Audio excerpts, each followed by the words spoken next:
Sa ikaduhang adlaw ni Vice Presidente Sara Duterte dito sa Subo, gibisita niya ang mga naapektuhan sa Bagyong Tino sa Barangay Bakayan ning Dakbayan. Ano ang report ni Alan Domingo? Unang ibisita ni Vice President Sara mga bakwit nga gipahiluna sa James sa sulod sa usa ka subdivision sa Barangay Bakayan.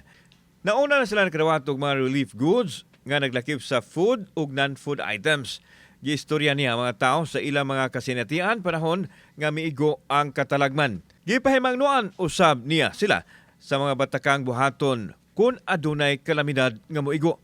Sunod niyang giadto ang laing evacuation center sa Bakayan diin sama sa iyahang naandan, mihimo siya hamubong pagpakigpulong sa mga angayang himuon aron dili madisgrasya kung adunay mga katalagman nga mahitabo. Isulat na ninyo ang inyong mga kinahanglan buhaton para balikan na lang ninyo. Mao na ni ang mahitabo, mao ni ang kinahanglan nato buhaton. Sa pagkaroon sir, lisod gyud mi sir paglihok-lihok kay mao lagi na bahaan mi.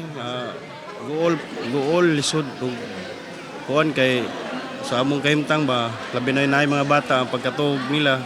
Matod sa Vice Presidente nga sa iyahang pagpakighimamat sa mga tao, iya nasuta nga adunay dakong panginahanglanon sa psychological first aid. Nasuta usab niya ang kakuwangan sa pagkaon sa mga tao busa makig-alayon ang Office of the Vice President sa mahingtungdang ahensya sa kagamhanan aron maatiman ang panginahanglan sa mga tao.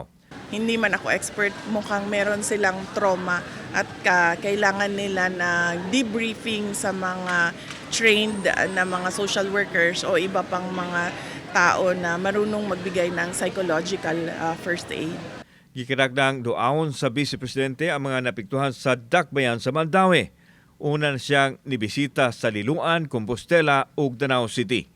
Kauban si Clover Lumayag, ako si Alan Domingo. Balitag, Bisdak.